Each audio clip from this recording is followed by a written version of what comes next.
Hello, welcome to part 2 of Ruby on Rails cloning Airbnb project. So in this video we will focus on creating the Rails project, understanding the MVC architecture, understanding few folders. So let's start. So let's start with Ruby on Rails guide. So if you will visit guides.rubyonrails.org, you will find various documentation, but I just want to focus on this one particular thing, which is we have already installed. Okay, Rails new blog. This is used to creating the blog application. So for us, it will be Rails new Airbnb.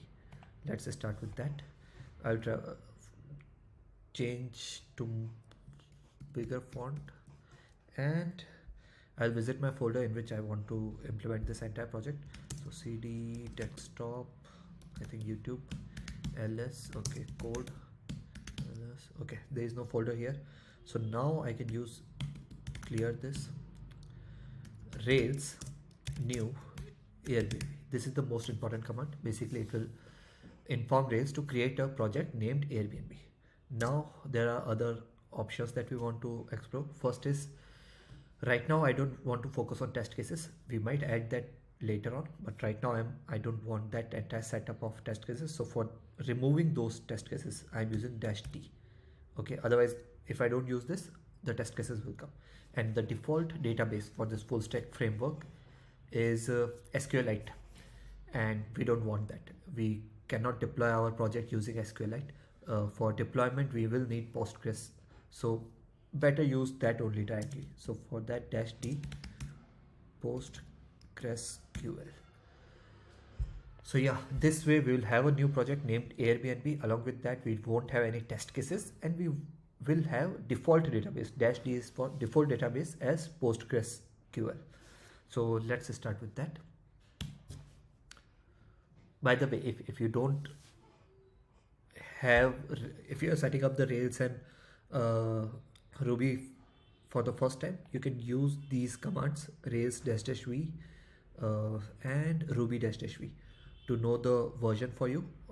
Once this project gets created, I'll show my version also.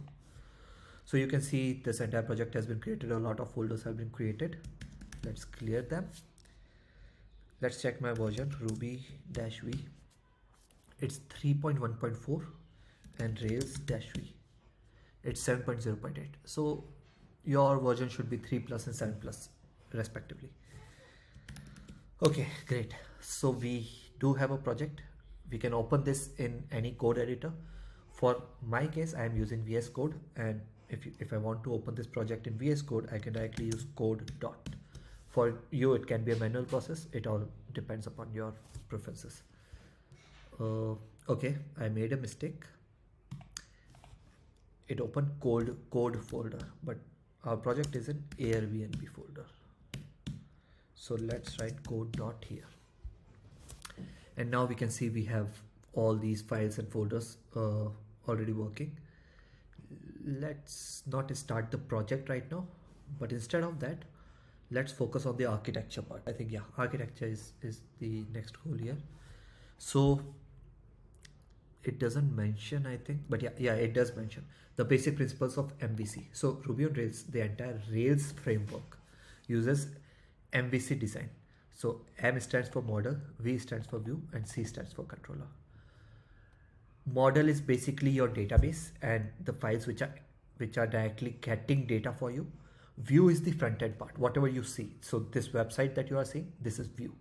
And controller is basically the logic which communicates between the database and view. Maybe we can find a diagram for this. MVC architecture diagram. Let's have a look at some images. Rails. Let's have a look at the simple architecture first.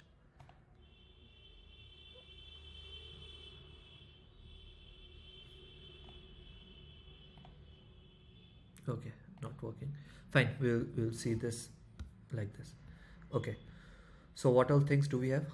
The browser, which is rendering this website, controller, view, model. So this is our MVC architecture, and finally the database. So here, if you will see, the browser will make a request.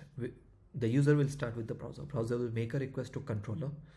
Now controller let's say browser is trying, or the user is trying to log in. So it will send email and password to the controller. Controller will send that email and password to our user model or whatever model, XYZ model. It will check with the database and confirm whether it is correct or not. Return that result where, like for example, the user login details are correct.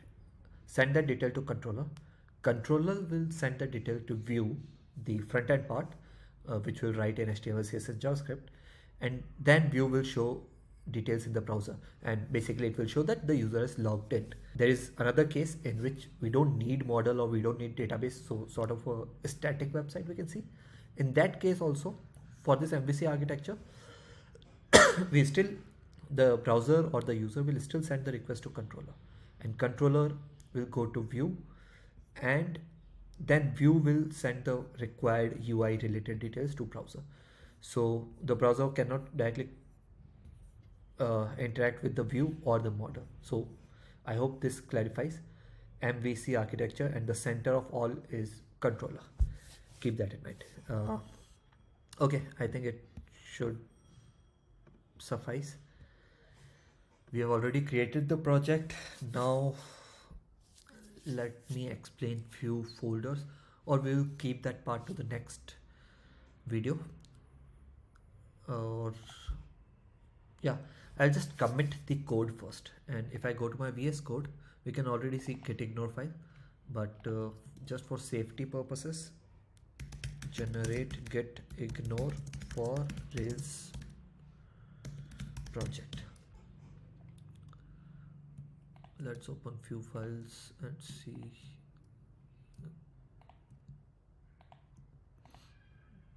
Okay, I'll just copy this directly. Rails.getignore.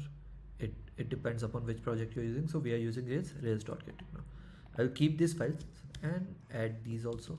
Along with that, because I'm using MacBook, I have to do one irritating thing also. Ignore ds store. Let's see what it says. For ds store,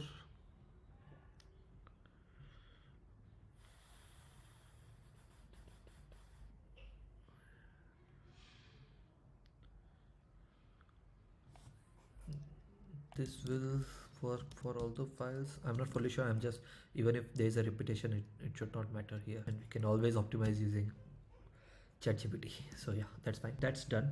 Now let's focus on uploading this code on GitHub. So let's go to github.com/new. Let's create a new repository. We'll name this as Airbnb. Description: Ruby on Rails 2024.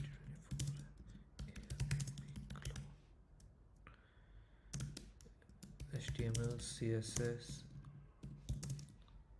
CSS, JavaScript, then TailwindCSS, Ruby, Rails, Post.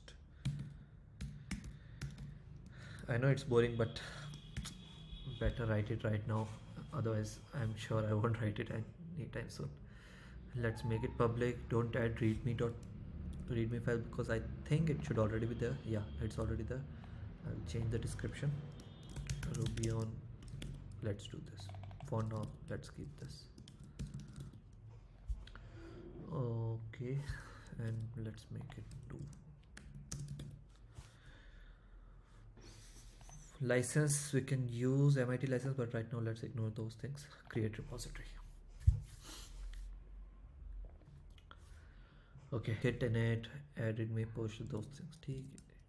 Let's go to our terminal, clear git init.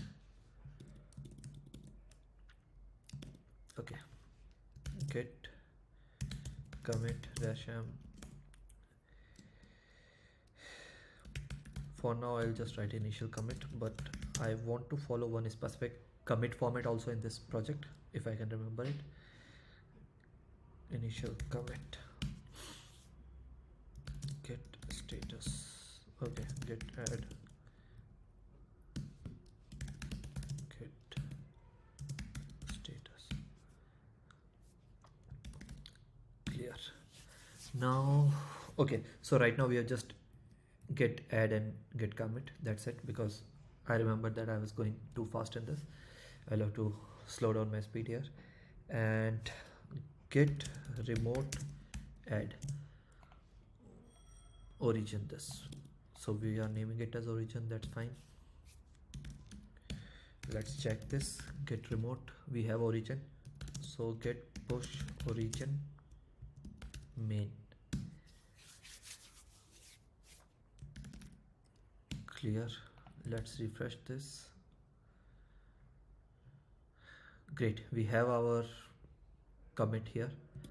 I'll also create a separate branch.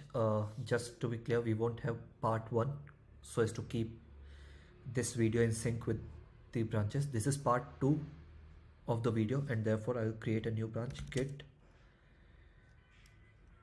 checkout -v part 2. What should I name it? Initial setup. Get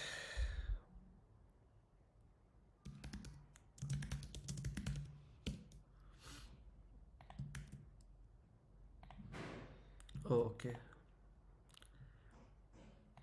no worries. We'll directly create it from part 3, because main will act as default, I think. Or I'm missing something. Create a replica branch in git without any commit. Let's see. Git checkout.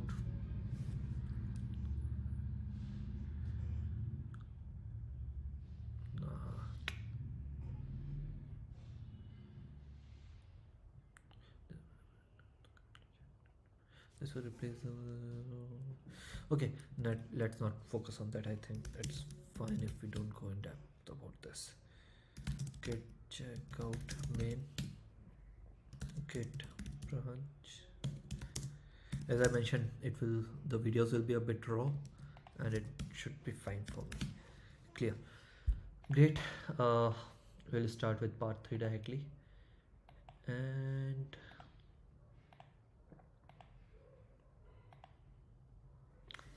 I think that's it. So in this video, what we have done is we have created the project. I've explained you MVC, model view controller. Model is database, view is the browser related thing, basically the front end, and control is the connection between these two. And I haven't explained folders. We'll go through that in next video. We have added git commit, and we have committed our code. So that's it for this video. Thank you.